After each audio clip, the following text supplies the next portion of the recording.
All right, boys, you had some choice words for me because I was out last week sick as a dog, and you guys coming at me. This is where I take my revenge. This is Red Card Radio.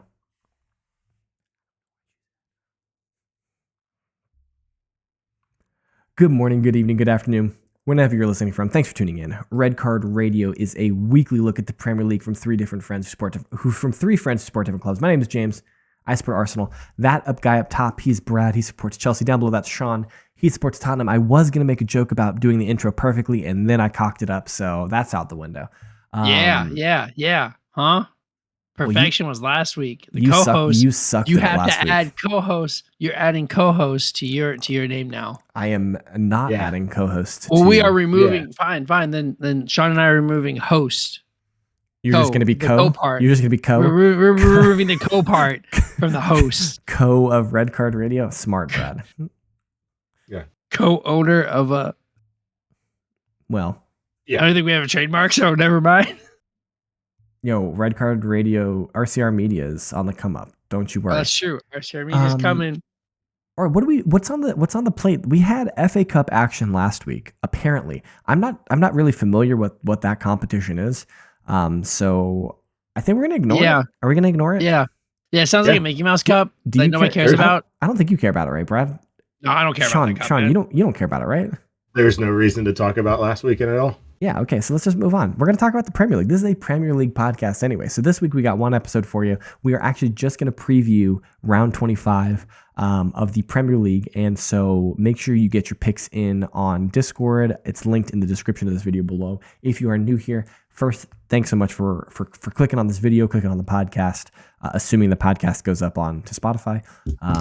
Apparently there were some gremlins in the tubes last week, but if you are on YouTube, hit that subscribe button, ring the sub notification bell, drop a comment, listen to the end. All those things help us out tremendously. Spotify or any of the podcast sites, really do appreciate you guys listening.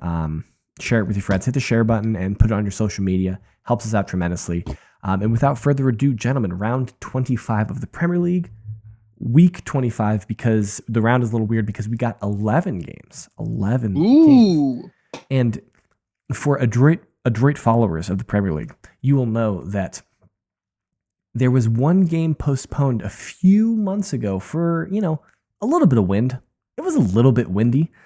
And so the Liverpool police were like, guys, it's just too windy up here. So we can't have a football match between Everton and Liverpool, the last one at Goodison Park. We need to delay this. We're going to postpone this until the fixture congestion gets out of hand for Liverpool. And so we're going to move this game to February. And here we are in February, and we've got the Merseyside Derby right now. If you are listening to this podcast as it airs at 3 p.m. Eastern, Wednesday, February the 12th, then you can, in a separate tab, open up Peacock or USA or whatever, or turn your TV on. I'm not sure what is being streamed on in the USA. I also have no idea what is being streamed on if you are one of our English listeners, if we have any of those. And maybe it's on BT or Sky or something. I have no clue. But you can... Amazon, maybe. Amazon's one? TNT, something like that. But the Merseyside Derby is happening presently, and that's where we're going to start our conversation today. Everton hosting Liverpool. This is first versus probably like 16th or wherever the heck Everton are. Oh, 16th. I nailed it. The very final Merseyside Derby from Goodison Park, as Everton are preparing to move into their new stadium. So, boys, what do you guys think? How are you feeling about this one? We could probably 3-2-1 this. This is Liverpool by 1 million, right? That's what I've already picked it. And I think Liverpool are going to win by 8,000. But Everton is getting some wins. This is the last Merseyside Derby in Goodison Park. David Moyes certainly has them playing better than they were under Sean Dyche. Like, Sean Dyche was playing not to lose, and David Moyes is certainly looking to win matches. Now, whether or not he's looking to win this match because it's the best team in England statistically right now, I'm not sure how he approaches it. I mean, I think I think there is a chance Everton win this. No, that being said, it's Liverpool by like 2 million. Like it's like if Liverpool lose this, I will be shooketh. I mean, because in the same way that it's the last derby at Goodison Park, it's the last time Liverpool gets to own Everton in their old stadium. You think that's going to be a motivating factor for them? I think it's gonna be for both, right? Like I think this game's gonna be a lot of fun while you're watching, while you have the game on, you're listening to us talk. It's probably gonna be a really fun game. And Salah's probably near the net and about to score in like 2 minutes. I'll call it out. I wonder about that a little bit. Are you just in like 2 minutes when like you're just going to be like, oh, and their Salah scored in 2 minutes, or I don't know. We're going to see when he scores, and I'm going to call it out. I wonder because a lot of these teams have a lot of foreign-based players in their lineups, and so like how much do they really feel or understand or get up for the Merseyside Derby? You know what I mean? Like. Obviously, like Mohamed Salah and Virgil van Dijk and Cody Gakpo, and these players have been at Liverpool for a long enough time to understand the cultural significance to the club. Like, and certainly, I don't think that they don't understand the significance to the club. But I wonder how much they like. Is the fact that this is the last one at Goodison Park, does that matter to Mo Salah? If this is his last year at Liverpool, I think this is his last game at Goodison Park. So whether or not it's Liverpool's last game at Goodison Park doesn't matter. Does Mo Salah care about Goodison Park? That's my question. I don't see why he wouldn't. Yeah, that's the advantage for Liverpool in this rivalry is they have enough players on their squad that have been there for long enough that although they did not grow up in the Liverpool area, they understand the gravity of this game by now. And you've got a player in the side who is an academy product. So you got like Trent who is there. And so like he can kind of speak to that. And so like that's helpful. But I just wonder that. I mean, but like that's when you come onto a team, and this Liverpool team's been together forever. Yes. So yes, there is a lot of cultural significance, and they understand the battle with Everton. But when you come into a team, like I feel like you're gonna get indoctrinated into that. Sure, I don't disagree with that. So, I don't disagree with that. And like, wait. Looks like it's a fast break. There's a fast break going on right now. Pass to Salah. Goal.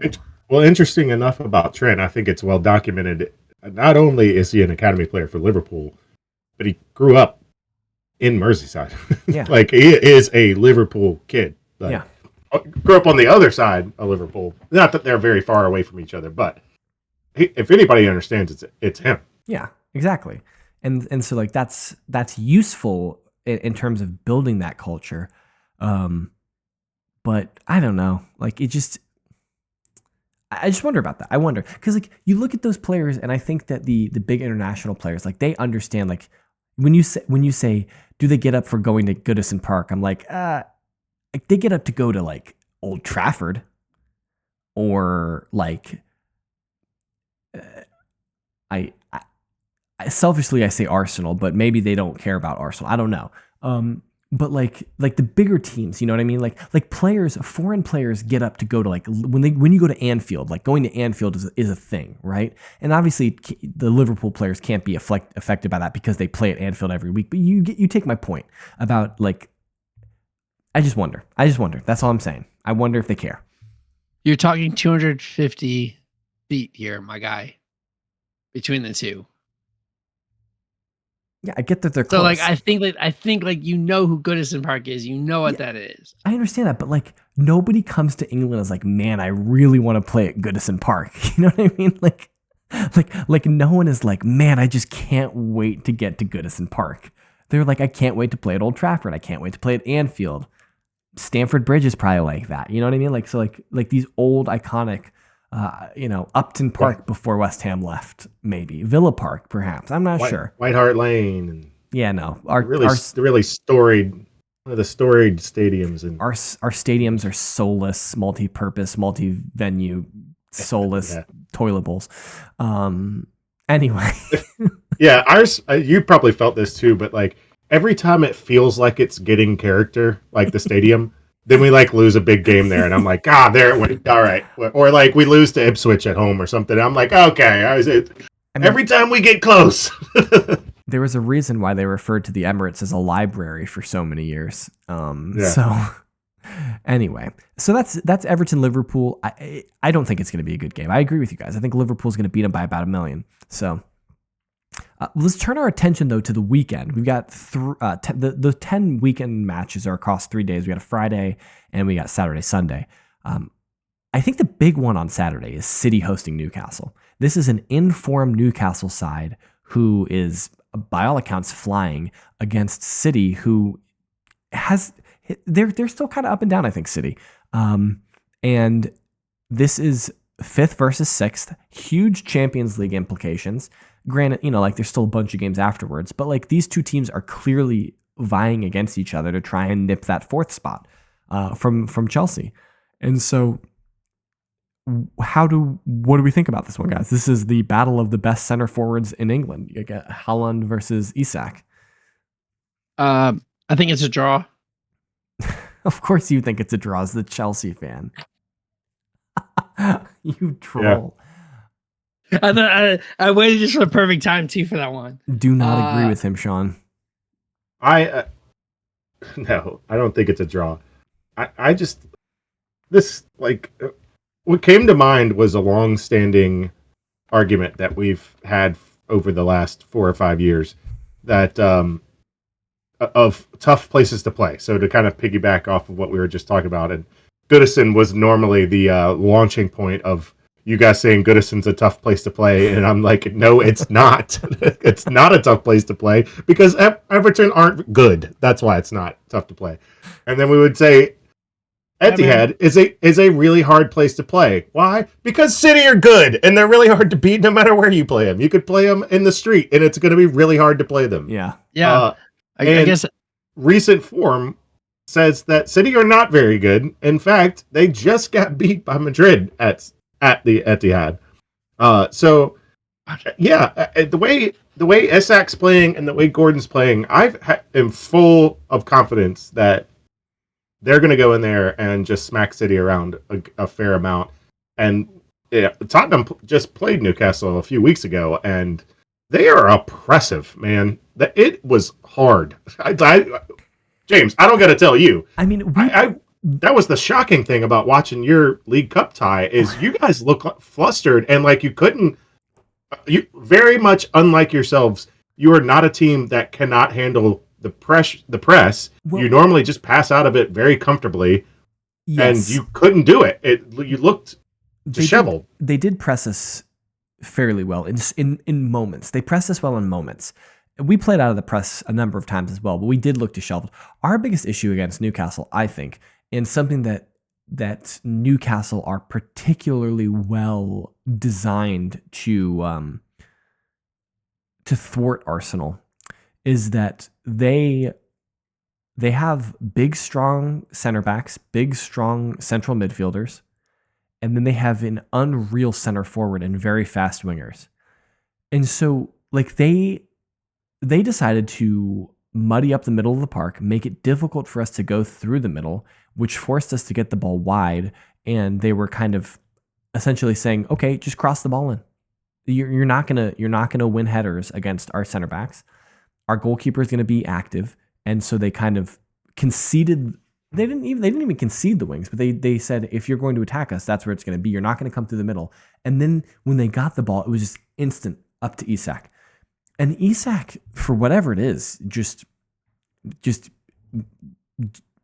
destroyed Saliba and Gabriel. Like, he was just better than Saliba and Gabriel in our match, and so he gets the first touch. He plays the ball to Gordon or to Jacob Murphy, and like they were just off.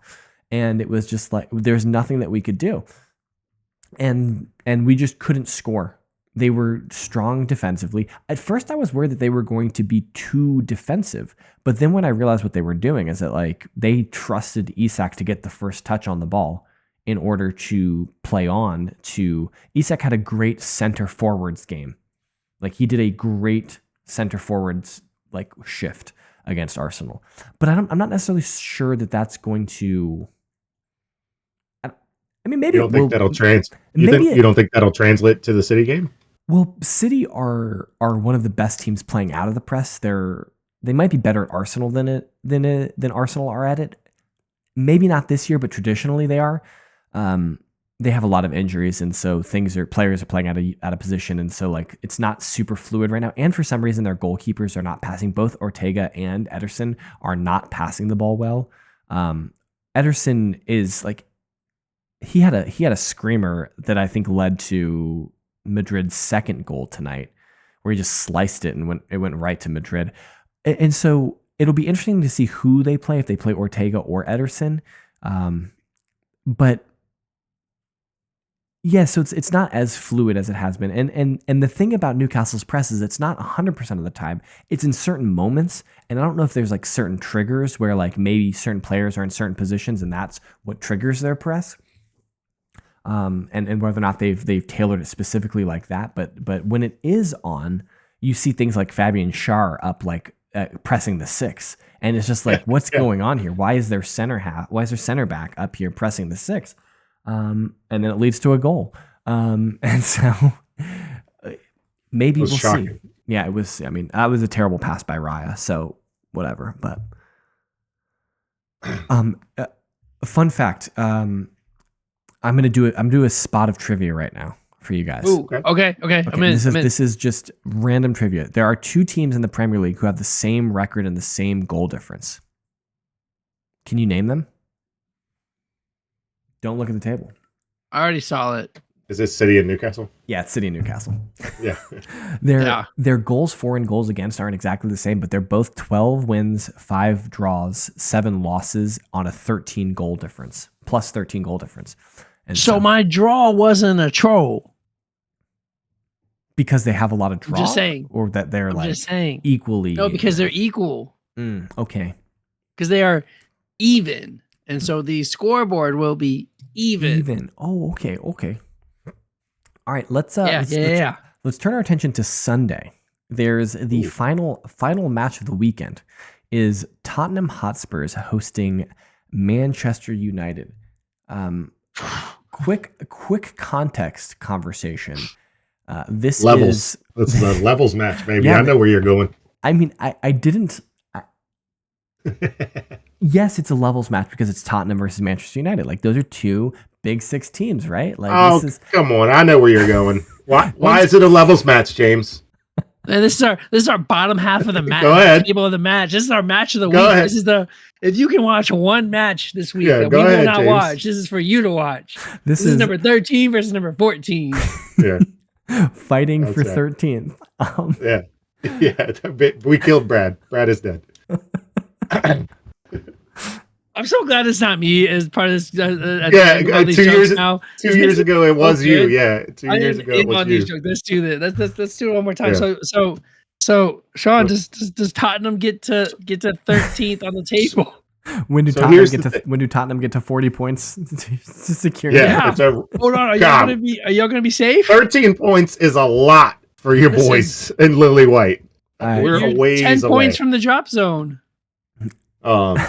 Here's the thing: we're getting our first wave of reinforcements back. So my understanding in the first wave is going to be Johnson and Odebear, so that frees up Kulusevski to get a break. It also frees up Son to get a break because Odebear plays on the left. Madison will be back. Udogie will be back. So hopefully Gray can get a break. We are not getting a center back though. Well, Dragison's done for the year, so he's not coming. What did he do? His ACL? ACL. Remember I said during the game it was non-contact, and I feared the worst. Usually when it's a non-contact knee, it's an ACL. Yeah, so, and that's like 9 months. He won't be back until the November. Match fixture. Match congestion next year. So, Vicario is also back. I kind of. Oh, really? We had it out a little bit. I find Kinski to be a better overall goalkeeper than Vicario, although I do agree with you that if Vicario were in net, that first goal against Villa would not have gone in. Hey, I got 20 mil. We'll take Vicario right off your hands. You stick with Kimski. Let's do that. So you don't need your 7th goalkeeper on the roster, Brad. Okay, so we need like 10 with how they're playing. I texted you and I said, "Is Kinski the worst shot stopper in the Premier League?" And that was obviously at the time you messaged it. He had 5 saves, yes. and most of them were full stretch. Well, some of them were. He made all the saves you expected him to save. Yeah, and the one that he missed, you were like, he should have saved this. Like it was right at him. He kind of just like, I don't know, like miffed it off his chest. It looked like it knuckled back just slightly. So he had it in front of him. It knuckled back to him. It goes off his arm into the net. It was terrible. But then I think about the Trossard goal where we're like, if he gets both hands up, like it just seems like a lot of things where he's like, and this goal against Villa in the cup. Oh, the bouncing one, yeah. But like he's diving to one side and the ball is low. It seems like he's either like not getting his arms strong, or just like they're like bouncing over him or scooting under him or something. It just seems. It seems. But it seems like in 3 years he'll be a great goalkeeper. Like he is really young too. It seems like he's going to need maturing, which I think is fair. But he also has like the box presence that Vicario either doesn't have or refuses to learn. Because that's weird. He is, because Vicario, that was the big problem, is he's a great shot stopper, but he gets bullied on set pieces. And anytime we played Arsenal, Ben White was just doing Ben White things, and Vicario was getting moved anywhere in the box that Ben White wanted him to be. Ben White's gonna be back on the bench probably against Leicester this weekend. But Kinski doesn't put up with that crap, and he goes wherever he needs to and punches the ball out, and that's something we desperately needed.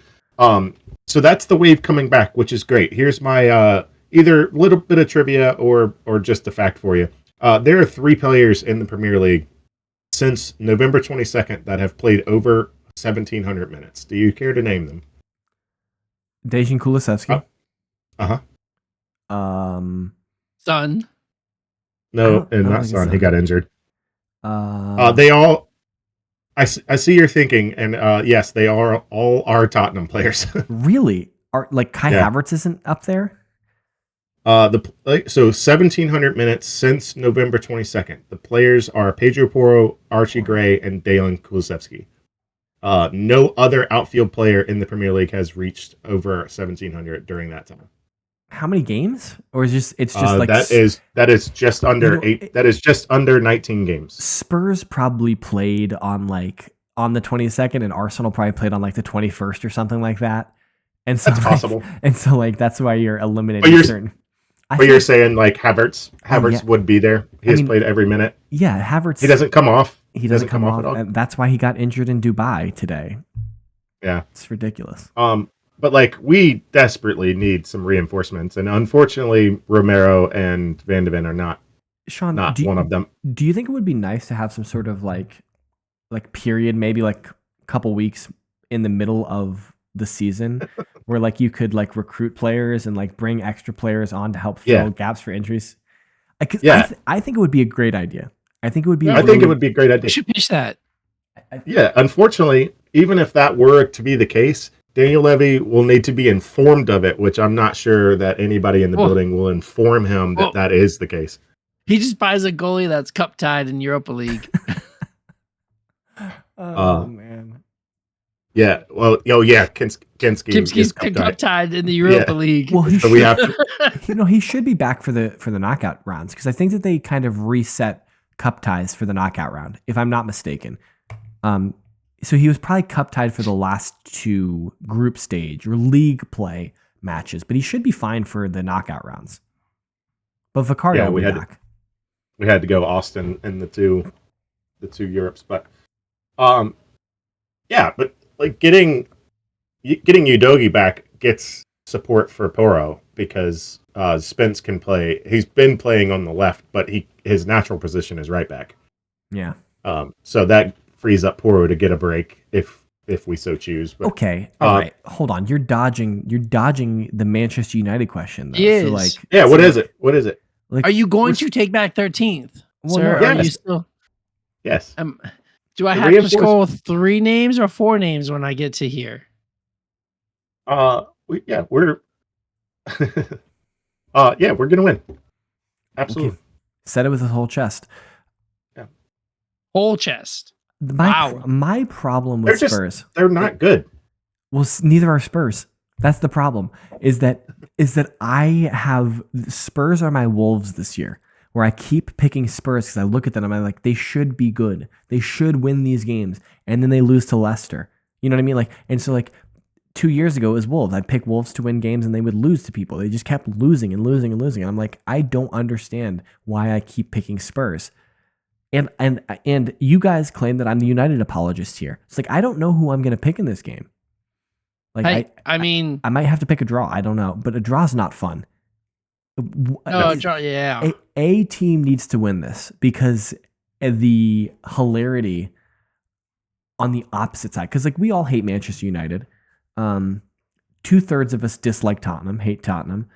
Yes, but and so like for the podcast, we need one of these teams to be suffering. Both teams suffering is great for most of us. 100%, we love it. But one of them needs to definitely be suffering.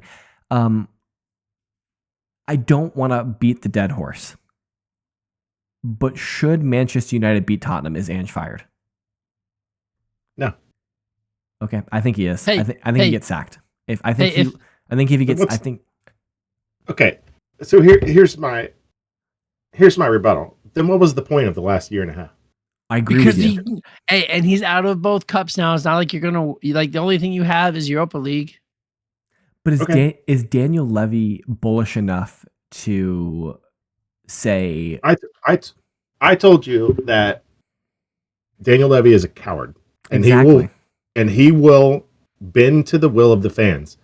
Well, the fans want Levy gone, not Ange. The fans are backing Ange. No, I feel like I disagree with you here. I watched that man's expressions on Twitter. I see his clips on Twitter, and he wants the Brisbane Bielsa out. Yeah, there's quite a few Ange haters in the Tottenham sphere. My YouTube algorithm has a lot of like YouTube fan reacts of Tottenham fans right now. The loud minority, the majority of fans do not want Ange gone. Look. Whenever I talk to a Tottenham fan, most of them, besides you, are Ange out. Do you talk to a lot of Tottenham fans? I get quite a few that come through the store. Condolences. I'm sorry. I know. Sad. No, I'm Ange in. Yeah, I know you're Ange in, but I don't see a world where Levy retains him if he loses to United. Just what are we supposed to do? Like, who are we gonna hire? Who's coming? I agree. Ryan Mason is there, baby. What are we gonna do? Ryan Mason. We'll lead y'all back to Ryan Mason. So we're just gonna play scared for the rest of the year. Top half. Hold on, Ryan Mason to June.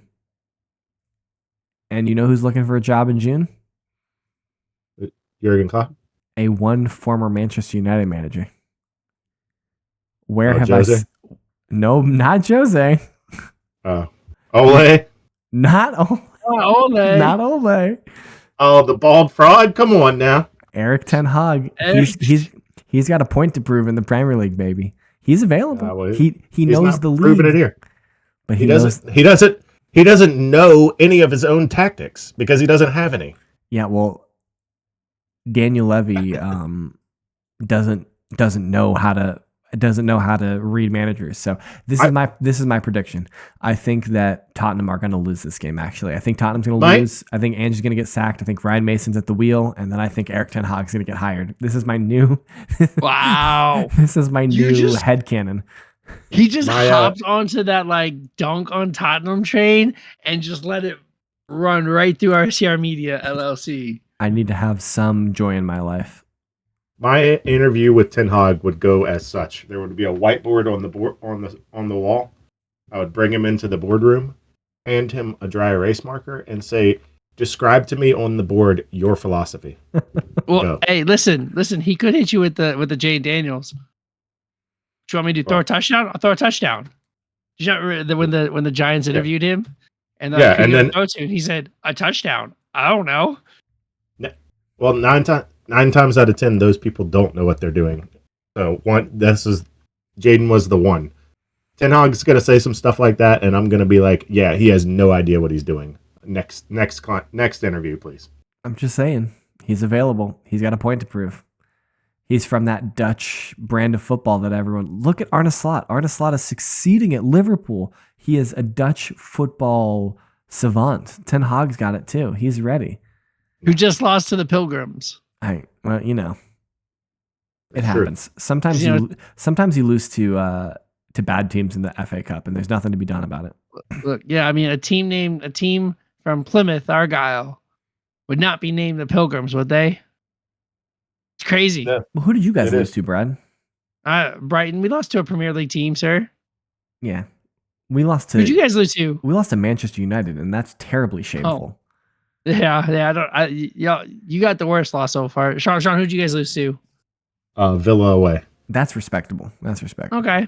Yeah, right. we had 2 respectable L's. One of us didn't. Well, yeah, Arsenal certainly did not. Let's quick update the picks, just real quick because you guys didn't do it last week. Round 24, it looks like Sean was the big winner with 7. Lots of people with 6. Myself and Chap, Joel on 5, Brad and Jimmy coming up with 4. Tamzid had 4. Meg had 5, 50%. All right, and if we look at our overall, how that's coming in. Sean is just 1 behind Brad. 1 behind Brad. Brad is 1 behind Jimmy. Jimmy's in first at 123. Brad's at 122. Sean is at 121. I have a commanding 5-point gap on Joel. Don't need to know how many points we have. You just need to know that I have a commanding 5-point gap on Joel. That's all that matters. Yeah, sure. So We'll go with that. Yeah, 5 points. And you picked 2 last weeks. Yeah. Sorry. no one asked you, Brad, okay? No one needed that context, okay? You could just stop, okay? That was rude. Exceptionally rude. You can get your Put picks the in. co in your name and I'll Nope. stop being rude. Nope. You can get in on the picks. Our Discord information is linked in the description of this video or this podcast. Hit us up on social media. That guy at the top with me is at KSBradG. Down below, that's at Whiteheart_Sean. I am at James Tiffany. Collectively, we can be reached at Redcard_radio. I think that's all we got. We will be back next week, probably with a full slate of Red Card Radio for you. Check back, and we will see y'all soon. Enjoy the football.